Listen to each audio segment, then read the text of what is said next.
ህልውና ህዝብ ትግራይ ኣብ መቃብር ጸላእቱ ይረጋገጽ ኣብ መቃብር ጸላእቱ ይረጋገጽ ዘይተጋደለ ስድራ ብሙሉ ተቆፂሩ ክጋደል ኣሎ። ሰላም ፍቷትን ኩራት ናይ ተመረሸት ተኸታተልቲ ከመይ ጸንሑ ሎምን هم ተለመደ በሐዲስ ዜናታት ተመልሰና መጽናና ኢና ዝቻን ሐዲስቶም ኩልኩም ላይክ ሼር ሰብስክራይብ ጋር ይትርሱ እዚ ቪዲዮ ምን ታይላ ኩልስ ክባጽሕ ላይክ ጋር ጀምሩ ህልውና ህዝብ ትግራይ ኣብ መቃብር ጸላእቱ ይረጋገጽ ኣብ መቃብር ጸላእቱ ይረጋገጽ መሬት ሕድሪ ኣይትቆረሳን ስድሪ ዘይተጋደለ ስድራ ብሙሉ ተቆፂሩ ክጋደል ኣሎ። ሕጂ ኣብ ህዝቢ ትግራይ ዘይተጋደለ ሕጂ እውን ኣሎ። ዝኩሉ መድረኻት ተሰጊሩ ናይ ዕድቂ ቃልሲ ተሰጊሩስ ናይ ወራር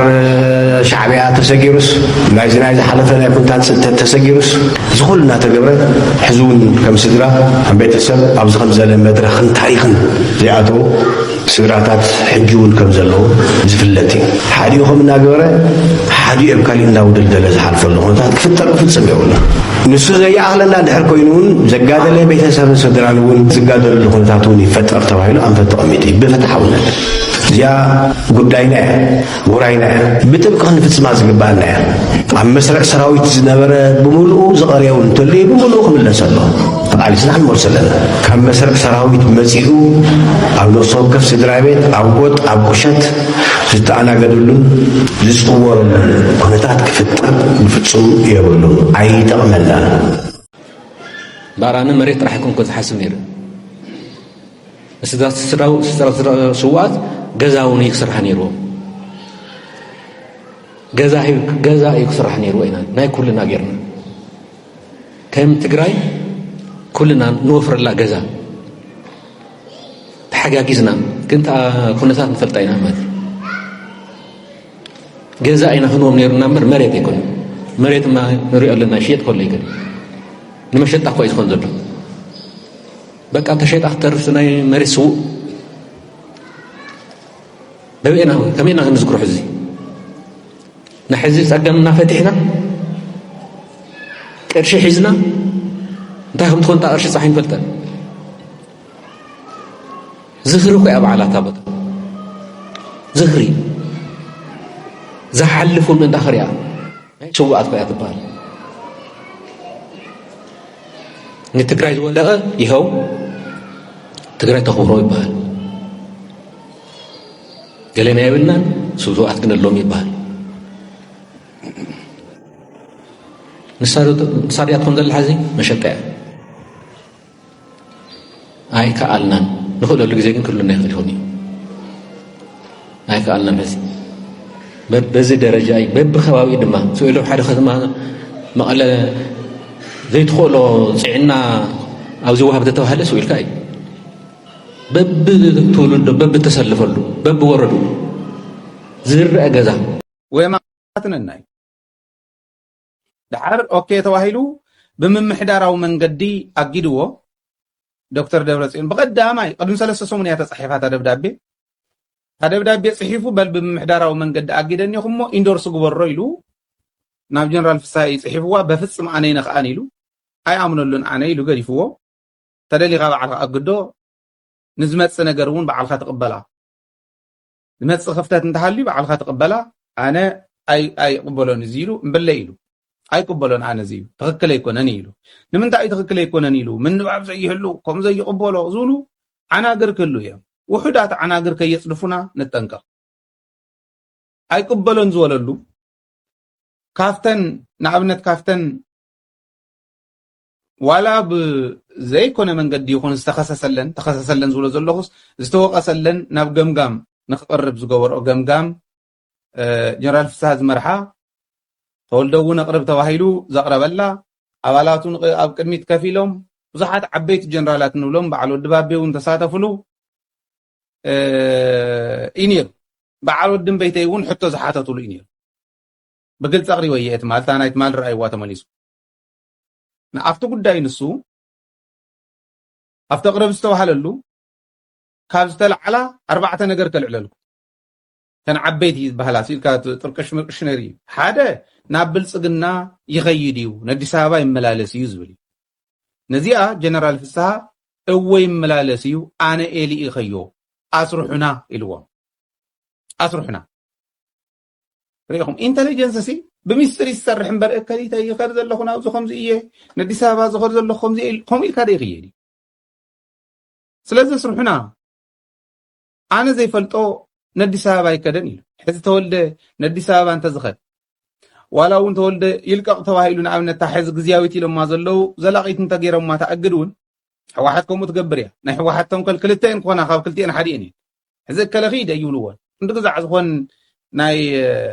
ድሕነት ታሪክ ዘለዎ ሰብኣይ ንዓበል ተባረር ኢሎሞ የባርርዎን ፍሎት ገይሮም እውን የቕምጥዎን ሓያል ተመክሮ ዘለዎ ኣብ ዩናይትድ ኔሽን ስራሕ ዝነበሮ ስራሕ እውን ዘለዎ ሰብ እዩ ከይዱ ናብ ኣስርሑ ክቕፅል ይኽእል ፀገም የለን ናይ ግሉ ፀገም ዘለዎ ይመስለኒ ኣብታ ቃልሲ ግን ይጠቅም ስለ ዝኾነ እንታይ እዮም ክገብሩ ይመስለኩም ወይ ዝኾነ ኣርሚ እዮም ክህዎ ናብዚ ኣዛዝኹን ወይ ኣማኻርኹን ናይ ድሕነት ኢሎም እዮም ከፍ ከብልዎ ወይ ከዓ ፃሪና ኣለና መሊስና የለና ኢሎም ኢጎደ ይንሄን ኣልዒልና ነርና መሊስናዮ ከምኡ ዝብል በልቀፅል ክብልዎ እዮም ካብዚአን ሓዲአን እያ ክትኮን ምንም ጥርጥር የብሉ ወይ ኣርሚ ክህዎ እዮም ወይ ኣማኻር ናይ ደብረፅዮን ናይ ድሕነት ክኾን እዩ ወይ ድማ ኣብታ ዝነበራ ክምለስ እዩ ሓድሽ ነገር የብሉን ዕግርግር እንተዘይፈጢሮም ደቂሶም ክሓድሩ ዘይኽእሉ ሕማቃት ስለ ዘለዎ ወይ ከይድ ከምኡ ኮይኑ ፍስሓይ ነኸኣኒ ኢሉ ኣብዚኣ ምስጊነ እየ እያ ንዕኡ ከምኡ ስለ ዝበለ ይኮነን ተን ጉዳይ ይፃርያ ተባሃላ ተፃርየት ታን ኣዲስ ኣበባ ምምልላስ ኣነ ዘይለኣኽዎ ይከደን ኢሉ ዓጀብቲ ቀቲሉ ኢሉ ቀለም ዝበሃል ብሳጉኡ ኣይ ቲንክ ወሉ መን ዝበሃል ወሉ ገብረ እግዚኣብሔር ወሉ ገብረ ግዛዕ ዝበሃል እዚ ወዲ እዚ እዩ ከምኡ ኢሉ ጠቂሙ በዓል ወድን በይተይ እውን ደጊፎሞ እዮም ንዕኡ ናቱ ፎርማተር እዩ ተወዲ ከምኡ ኢሎም እቶም ዓጀብቲ በዓሎም መፅኦም ቶም ተቐቲሎም ተባሃሉ ቀጥታ መፅኦም ንነጋሽ ሕልፉ እውን ዘኾረዮ እዚ ይመስለኒ ክዶ ናይ ቆልዑ ፀወታ ይተፃውቱ ናብዚ እንታይ ማለት እዩ እዚ ዘየለ ነገር እንዳጠቀምኩም ናይ ቆልዑ ስራሕ ይንሰርሕ ንሕና መኸተ ኣለና መኸተና ኢና ዘለና ዘበሎ እዚ ገዲፍዎ ከይዱ ባይዘ ወይ ነጋሽ ቸደ ዘየፃርን ኣነ ንባዕለይ ሸኽመይ ሕማመይ ክሽከም መኸተይ ክገብር እየ ዝደሊ ግደፉና ኢሉ ገዲፍዎ ካልእ ሰብ መዲቦምሉ ኣሎ እዚኣ ተኻልአይቲ እያ እታ ሳልሰይቲ ናይ ስግረዶብ ናይ ገለ ትብል እያ ተፃርያ ተረኸበ የለን ተባሂሉ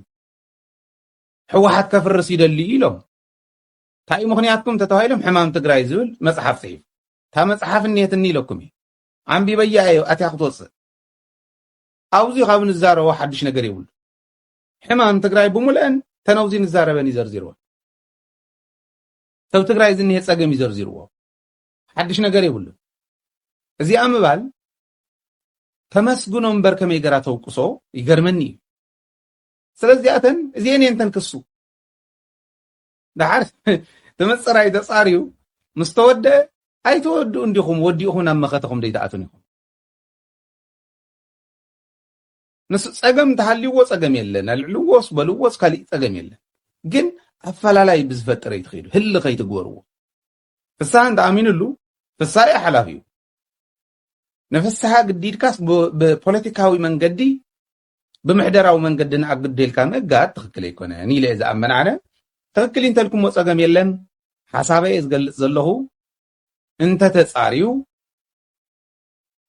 እሞ ኣብ ዝተፃረየ ነገር ሜስካ ካሊእ ኣጀንዳ ሒዞም እዮም መፅኦም ባይዘ ተፃሪዩስ ተወዲኡስ በል ቀፅል ኢልዎ ፍስሓስ ቀፅል ኢልዎ እዩ ባይዘ ብቐዳማይ ተፃሪዩ ተወዲኡ በል ቀፅል ምስ ተባሃለ እንደገና ደብዳቤ እንዳፅሓፉ መሬት ኣለዎ ዶ ከምዚ ደኢልኩም ነይሩ እንዳበሉ እንዳፅሓፉ ዝውዕሉ ሰባት እኒኦ ኣብዚ እኒአ ንንዕቐኩም ከምታ ዘኽበርናኩም ኮንኩም ወድእዋ እንዶ ብጣዕሚ ዝገርም ይሕዝን እዩ ብሓደ ገፅ ከተሓስብዎ ከለኹም ኤኒዌይ ስልጣኖም ስለ ዝኾነ ይኾን እንተኢሎሞ ፀገም የለን ብምሕደራዊ ነቲ ወታደራዊ ብምሕደራዊ ኢና ነልዕሎ ወታደራዊ ኣዛዝ እንተዘየልዕልዎ ብምሕደራዊ ኣነ ከልዕሎ ኢልካ ምልዓል ግን ከተውቅሰካ እያ ዶክተር ደብረፅዮን ፅባሕ ንጎ ዋጋ ኣለዋ ኩሉ ትገብርዎ ሕዚ ስልጣን ስለ ዝሓስኩም ቀሊል ክመስል እዩ ፅባሕ ንጎ ግን ዋጋ ከኽፍል እዩ ምክንያቱ እዚኣቶም ክፍተት ዓብዪ ክፍተት ዝፈጥሩ ስለ ዝኾኑ ሕጂ እውን እታ ግዝያዊት እግድ ተለይልኩም መፃሪኹም በደል እንተሃልይዎ ኦኬ ኣልዕልዎ ጥራሕ ኣይኮነ ተሓተት እውን بدل انت زي حليو صيد كاتاناي غلغليوم زنيوا انا تخاتاتلك ايغو كمزيلونا نيريو قنطبطب اندي نسون شكول اندي شكوليو مالت تا كيس نفلطاينا انا فلطاي كتاتلاون سلازنوركو فلطاي نغاليوم لياويهم كوم مبالي مدلين ابزيني اندوزي زغوركم ويل كاي توريون يله ناي بصاينت ناي مقراب انت زي كوينو نسن حيز صنيحو غزي تخكلኛ حقن غزين كفقد كله محاز يكال نيريو كوم خغبر ينورن كوم سلازولم سغات يا تنز حسن مرداتا طفين خطفا ادخون يخونا غنو زنيوا اركايفيزي اوزلوين ناي كله ታይተወኩም ትደኽሙ ተኸባቢርና እንተኮይና ንትግራይ ክብል ኮምፕሮማይዝ እንዳተገበረ ዝኸይድ ክህሉ እዩ ግን ከምኡ እንተዘይትገብሩ ይሓይሽ ባህሊ በደል እንተሃልይዎ ግን ተሓታትነት ክሰፍና ይግድን እዩ ኣተሓትታ ግን ተካይዳ ፅቡቕ ስለ ዘይኮነ እዩ ኣዛዝ ሰራዊት ኣይልዕልን ኣነ ምክንያቱ ይኣምነሉ እየ ክሰርሕ ዝኽእል ሰብ እዩ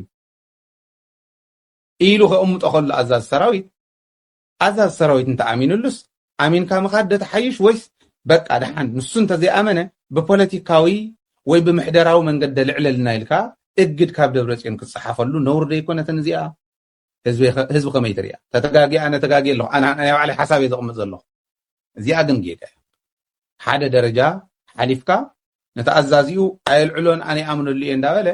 በመሕደራዊ ኢና ነልዕሎን ባዕረ ልዕሎ ኢልካ ዶክተር ደብረጽዮን ኣዚዝካ ምልዓል ትክክል ኣይኮነትን አንቱም ብድሕሪት ዘለኹም ኮንኩም እንቱም ብቅድሚት ዝንኹም ንፈልጠኩም ኣለና እሞ